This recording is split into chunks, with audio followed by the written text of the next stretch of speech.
Hi, everybody. This is Erin, and today I want to share a literacy strategy that I created and started doing with my French 1 through 5 students, and I absolutely love it. I can tailor it to any level and any concept that I want to focus on. So let's get started. First of all, there's the setup. It's super easy, and often this is something I decide I want to do like right before class.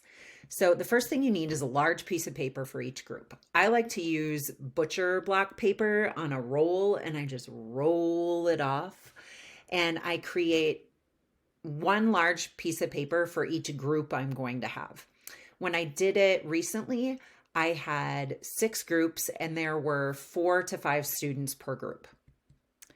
Then you want to write one event from whatever story you're working on the top of the sheet.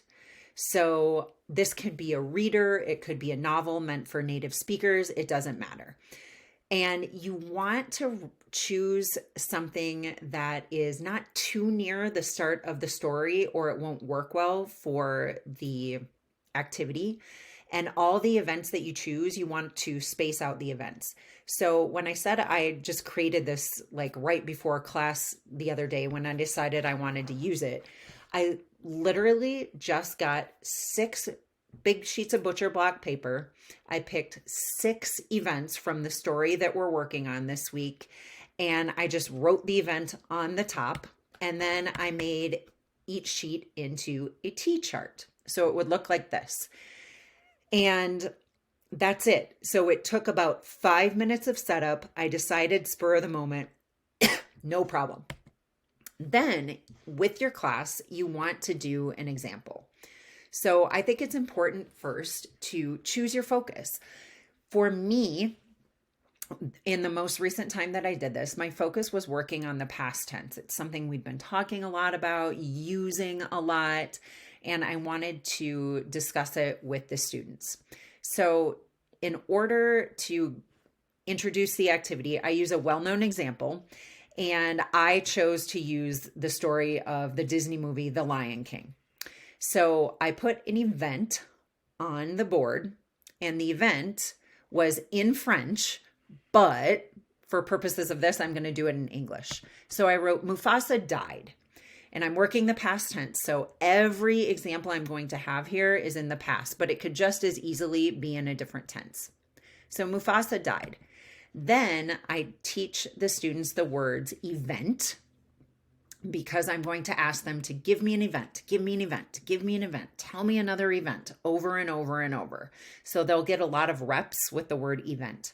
Then I want to teach the words before and after. Give me an event before, give me an event after. Event before, event after. Event before, event after. We're going to get, again, tons of reps. And I review the structure in the target language. So if I'm dealing with the past tense, I'm going to do a little bit of review of that first so that when the students give me their examples, they can do it hopefully a little bit more successfully. So we look back at our example, Mufasa died. And I will tell them, okay, give me any event that happened before Mufasa died. So maybe Simba and Nala went to the elephant graveyard. That happened before Mufasa died. Great.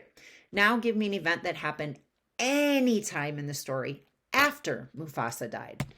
And maybe they say Simba, Pumbaa, and Timon saying Hakuna Matata. Now, maybe the students would say Simba saying it. But I'm trying to get a variety of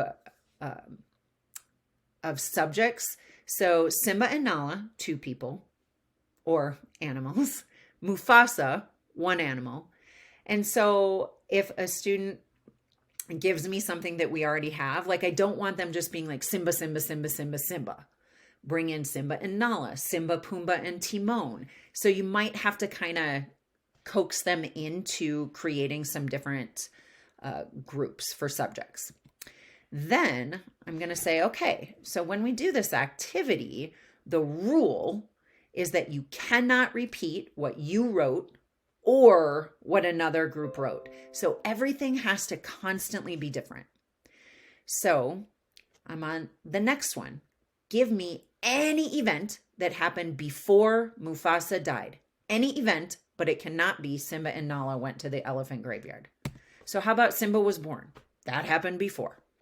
Then I say any event that happened after Mufasa died, but it cannot be Simba, Pumbaa, and Timon saying Hakuna Matata. So Simba returned home. Okay, great. Now that rule applies again. You cannot repeat what you wrote or what another group wrote. So any event that happened before Mufasa died. Rafiki presented Simba to the animals and he held him up and it was a big deal. Any event that happened after Simba met Timon and Pumbaa. So what I'm trying to go for here in my target language, I'm looking at the verbs. So died, went, was born, and returned all use the same helping verb in the past tense. Then presented, met, and sang, those three all use the same helping verb in the past tense. I teach French, so I'm dealing with the passé composé and the use of avoir and être, but it could work for multiple languages. So I want to kind of steer students into using examples that use different helping verbs so they get a variety of the past tense. After that, I explain, all right, so we just did an example with the Lion King, which hopefully most of the students have seen. Now we're going to do the same thing, but with the story that we're working on in class. And then I put them in their groups. I give each group one of those large sheets of paper that I've pre-prepared and give them markers. Then we do the activity. So each round, the students get a few minutes in their group to look at their main event, and they have to write one event that happened before, one event that happened after. Round one is pretty easy. But then after enough time has passed, we have to rotate. So I make sure everything's rotating in an orderly fashion. And then you get a new poster. And you have the rule. You can't write the same thing that you wrote before. And you can't write what somebody else wrote on your paper. So it really forces the kids to think about the story, think about events, small and large, and figure out, okay, how do I say that in the target language?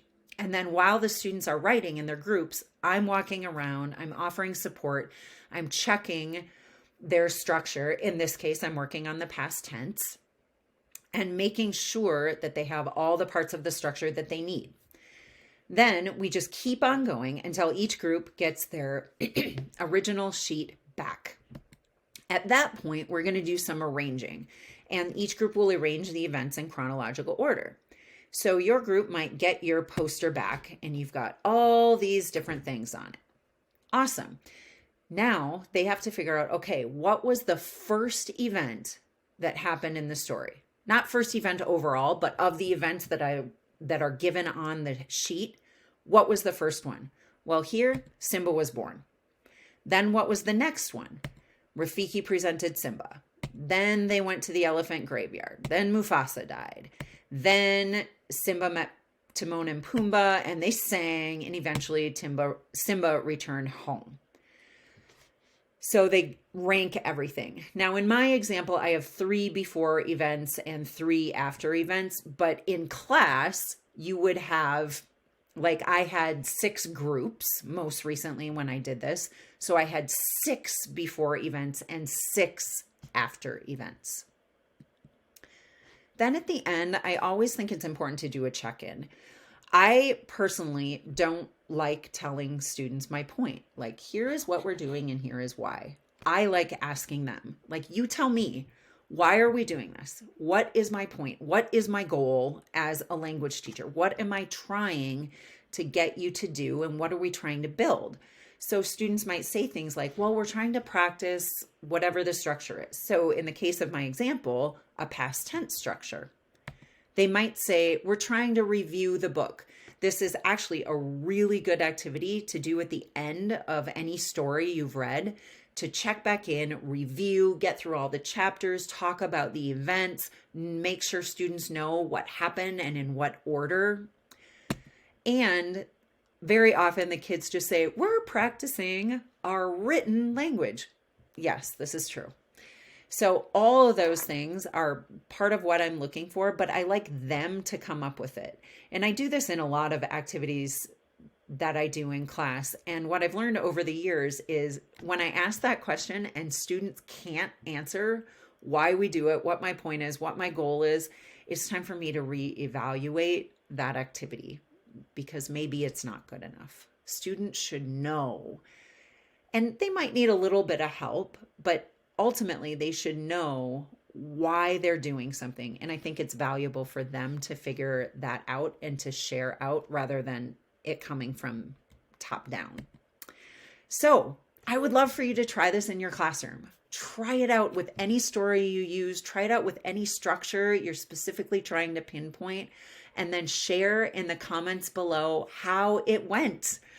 How did it go? What students or what level did you use it with? What language did you use it with? Did you try a different spin on it? What worked well? What didn't work well? Do you have any recommendations for anyone else trying it?